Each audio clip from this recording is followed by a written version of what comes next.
Hello student, good morning. आज हम discuss करेंगे apparent weight of a man in a lift या elevator. कि जैसे कि आपने ये ऑब्जर्व भी किया होगा, लिफ्ट के अंदर जब भी आप बैठे होंगे तो जब लिफ्ट है वो ऊपर की तरफ जब जाती है लिफ्ट, तो अपीरियंट वेट है पर्सन का, वो आपने ऑब्जर्व किया होगा कि ज्यादा महसूस होता है हमें अपना खुद का वेट। और जब लिफ्ट है वो एक्सेलरेटिंग डाउनवर्ड, जब नीचे की तरफ वो जाती है लिफ्ट, तो हमें जो अपीरियंट वेट है वो बहुत ही कम नजर आता है। मीन्स अपीरियंट वेट की बात कर रहे हैं हम, एक्चुअल वेट की बात नहीं कर रहे। एक्चुअल वेट तो जितना है उतना ही रहेगा, लेकिन अभी हम जो डिस्कस करेंगे वो हमारे पास क्या है, अपीरियंट वेट है। कि अपीरियंट वेट है जब कोई भी लिफ्ट या एलिवेटर है वो एक्सेलरेट करती है। पहले हम कंडीशन लेते हैं रेस्ट की, उसके बाद में लिफ्ट को के एक्सेलरेशन की बात करते हैं कि कितने एक्सेलरेशन के साथ जब लिफ्ट एक्सेलरेट करती है, तो मीन्स अलग अलग एक्सेलरेशन के साथ जब लिफ्ट एक्सेलरेट करेगी तो अपीरियंट वेट है उसके ऊपर भी अलग अलग वैल्यू आती रहेंगी। मीन्स अपीरियंट वेट है वो भी हमें अलग अलग महसूस होता है। तो जैसे कि स्टार्टिंग में हम पहले तो कोई भी एक लिफ्ट मान लेंगे। लेट अस कंसीडर, एक लिफ्ट मान ली हमने कि जस्ट लाइक ये हमारे पास क्या है, एक लिफ्ट है और एक पर्सन मान लिया। लेट अस कंसीडर, एक कोई भी पर्सन मान लिया। Let us consider and person, कोई भी पर्सन मान लिया, ए पर्सन ऑफ मास, एक पर्सन है उसका मास है वो हमने कितना मान लिया, m। और एक्सेलरेशन ड्यू टू ग्रेविटी हमारे पास कितनी होती है, g। तो जो वेट है पर्सन का वो हमारे पास कितना हो जाएगा, वेट ऑफ ए पर्सन, एक पर्सन का जो वेट है वो कितना हो जाएगा, mg। समझ आएगी बात बेटा। अब एक विंगिंग मशीन है वो लिफ्ट के अंदर रखी है। मीन्स तभी तो हम, जैसे कि वो तो हमें महसूस करने वाली बात है।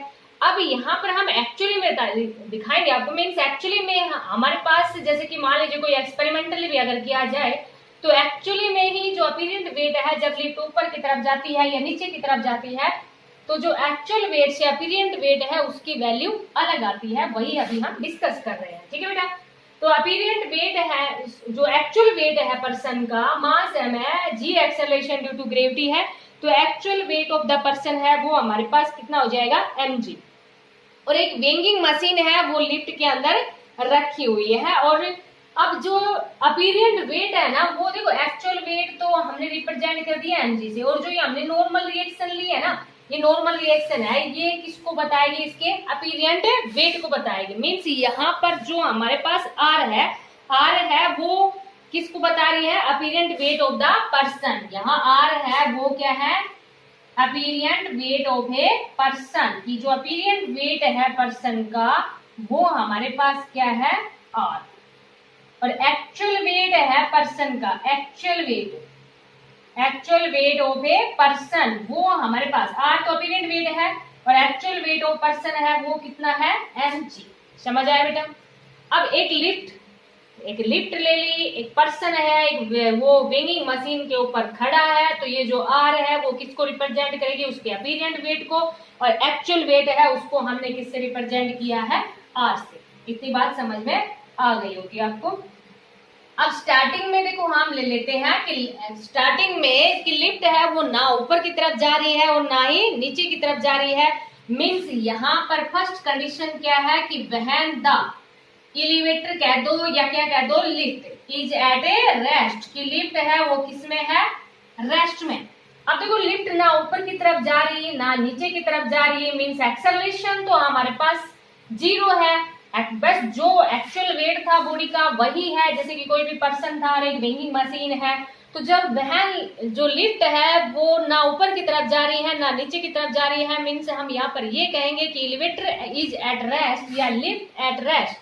तो एक्चुअल वेट है वो हमारे पास, एक्चुअल वेट है उसी के इक्वल क्या आ जाएगा, apparent weight of a person, apparent weight of a person, weight of a person वो किसके इक्वल आ जाएगा, actual weight of a person के इक्वल आ जाएगा। कब आएगा, when lift is at a rest. समझ आ गई बेटा।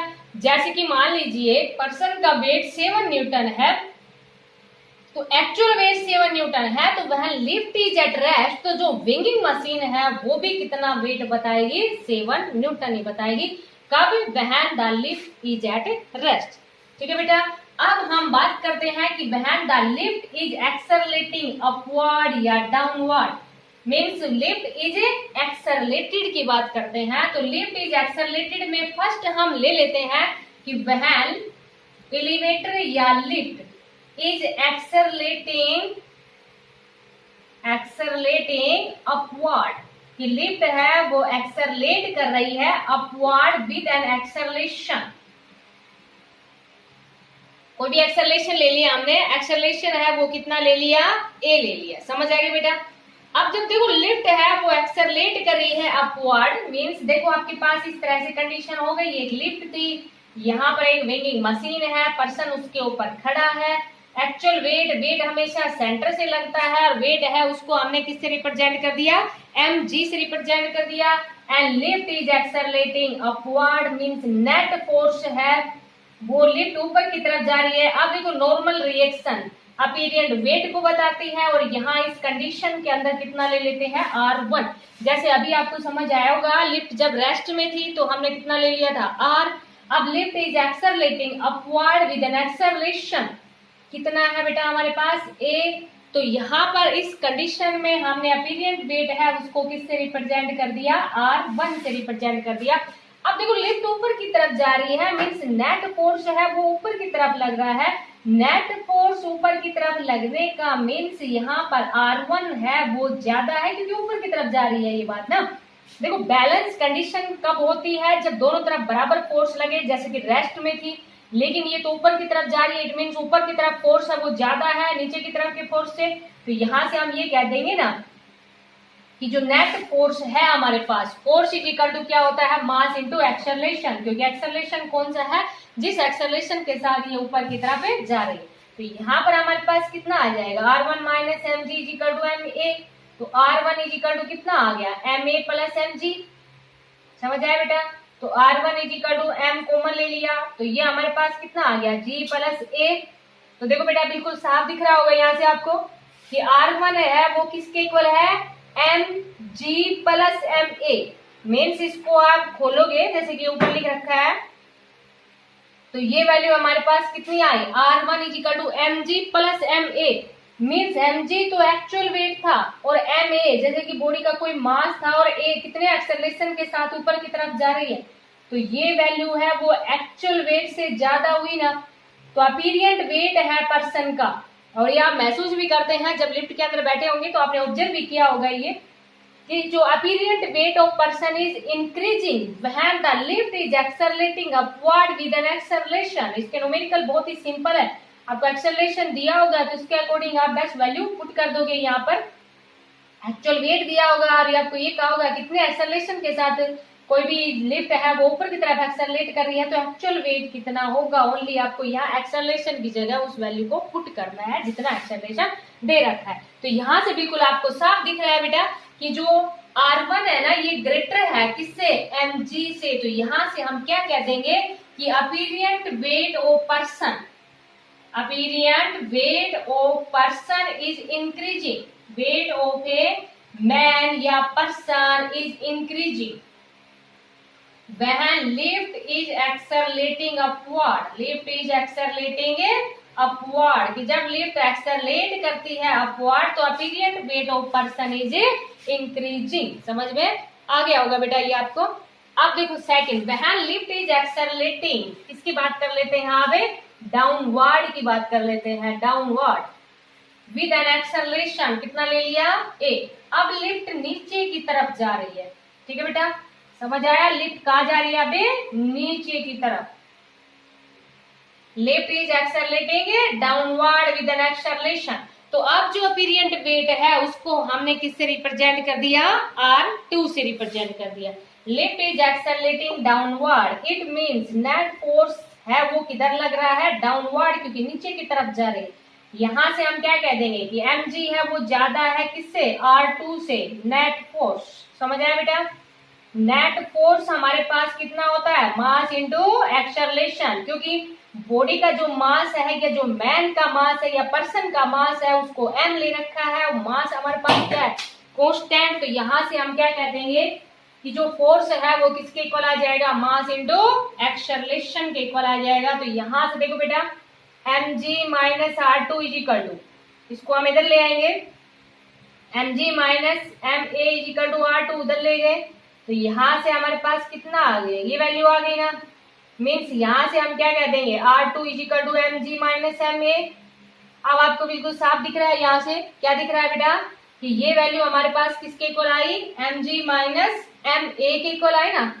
mg तो एक्चुअल वेट था और ये वैल्यू इसमें से कम हो रही है। इट मीन्स क्या दिख रहा है आपको यहाँ से कि एक्चुअल वेट है ना उससे भी वैल्यू कम है हमारे पास अपीरियंट वेट की। मीन्स हम यहाँ पर क्या कह देंगे कि R2 है वो लेस है किससे, mg से। It means when lift is accelerating downward with an acceleration then apparent weight, जो apparent weight है, apparent weight of a man is decreasing। समझ में आया बेटा। तो अपीरियंट वेट है वो लेस रहेगा, या जो हम ये कहेंगे कि अपीरियंट वेट है वो डिक्रीज होता है वह lift is accelerating downward with an acceleration a। ठीक है बेटा। अब देखो यहाँ पर अब डाउनवर्ड कंडीशन की बात करते हैं, लेकिन अगर मान लीजिए आपसे ये कह दिया जाए कि वह lift is accelerating downward with an acceleration equal to the acceleration due to gravity. समझ में आया बेटा। वह lift is accelerating downward with an acceleration equal to acceleration due to gravity means a is equal to g। समझ आई ये बात। a है वो किसके इक्वल है, g के इक्वल है। मीन्स उतने ही एक्सेलरेशन के साथ एक्सेलरेट कर रही है जितना की एक्सेलरेशन ड्यू टू ग्रेविटी होता है। अब इस कंडीशन के अंदर आपके पास वैल्यू क्या आ जाएगी, mg माइनस ma, और एक्सेलरेशन उतना ही है जितना एक्सेलरेशन ड्यू टू ग्रेविटी है। तो यहाँ से बिल्कुल आपको साफ नजर आ गया होगा, a की जगह कितना पुट कर देंगे, g। तो apparent weight of the person हमारे पास कितना आ गया, 0। मीन्स ये हमारे पास कौन सी आ गई, वेटलेसनेस कंडीशन आ गई। तो यहाँ पर आपको क्या समझ आया कि वह lift is accelerating downward with an acceleration equal to the acceleration due to gravity. Means अगर एक लिफ्ट 9.8 मीटर पर सेकंड स्क्वायर से इतने से एक्सेलरेट कर रही है नीचे की तरफ, तो हमें ऐसा लगेगा जैसे कि हमारा वेट है ही नहीं। मीन्स कौन सी कंडीशन आ जाएगी, यहाँ पर वेटलेसनेस वाली कंडीशन आ जाएगी, क्योंकि अपीरियंट वेट है वो किसके इक्वल आ गया, 0 के इक्वल। और अपीरियंट वेट 0 के इक्वल आने का मीन्स यहाँ पर हमारे पास क्या कंडीशन आ जाएगी, वेटलेसनेस कंडीशन आ जाएगी। समझ में आया बेटा। नेक्स्ट देखो, अगर मान लीजिए वह lift is accelerating downward with an acceleration greater than acceleration due to gravity. Means acceleration है उसकी वैल्यू ज्यादा है एक्सेलरेशन ड्यू टू ग्रेविटी से। जैसे कि एक्सेलरेशन ड्यू टू ग्रेविटी तो हमने ले लिया, हमारे पास होता ही है 9.8 मीटर पर सेकंड स्क्वायर, और एक्सेलरेशन है ना, जिस एक्सेलरेशन के साथ लिफ्ट डाउनवर्ड जा रही है उस एक्सेलरेशन की वैल्यू हम सपोज कितने ले लेते हैं, 11 मीटर पर सेकंड स्क्वायर ले लेते हैं। मीन्स हम यहाँ पर क्या बता रहे हैं आपको कि अगर एक्सेलरेशन है, मीन्स जो एक्सेलरेट कर रही है ना लिफ्ट बहुत नीचे स्पीडली जा रही है, एक्सेलरेशन ड्यू टू ग्रेविटी से भी ज्यादा एक्सेलरेशन के साथ जा रही है, उस कंडीशन में देखो बेटा क्या हो जाएगी हमारे पास ये वैल्यू, यहां से हमारे पास क्या था, R2 is equal to mg minus ma था। A है वो ग्रेटर G है, और जब A ग्रेटर G होगा तो ये वैल्यू हमारे पास कैसी आ जाएगी, नेगेटिव आ जाएगी ना। जैसे कि 9.8 है, ये 11 है, तो ये वैल्यू हमारे पास क्या आ गई, नेगेटिव आ गई। और R2 नेगेटिव आने का मतलब क्या है, इस कंडीशन के अंदर जो अपीरियंट वेट ऑफ पर्सन है वो नेगेटिव आ गया, इट मीन्स इस कंडीशन के अंदर क्या होगा कि जो पर्सन है वो क्या करेगा कि एकदम से जैसे कि बहुत ज्यादा एक्सेलरेशन के साथ लिफ्ट है वो नीचे की तरफ जा रही है ना, तो एक बार तो जो पर्सन की जो पोजीशन है वो क्या करेगा, फ्लोर के पास में आएगा, उसके बाद में वो अगेन क्या करेगा, क्रैश कर जाएगा अगेंस्ट द जो आपके पास जैसे कि जो सपोज करो जो छाती थी जैसे लिफ्ट की, जैसे लिफ्ट है तो एक बार तो वो नीचे की तरफ बहुत ज्यादा एक्सेलरेशन के साथ आ रहा है ना, उसके बाद में क्या कर लेगा, वो क्रैश कर जाएगा किससे, सीलिंग ऑफ ए लिफ्ट से। समझ में आया बेटा? एक बार तो वो बहुत ज्यादा एक्सेलरेशन के साथ नीचे आ रहा है, फिर वो क्रैश कर जाएगा किसके against, ceiling of A lift के साथ।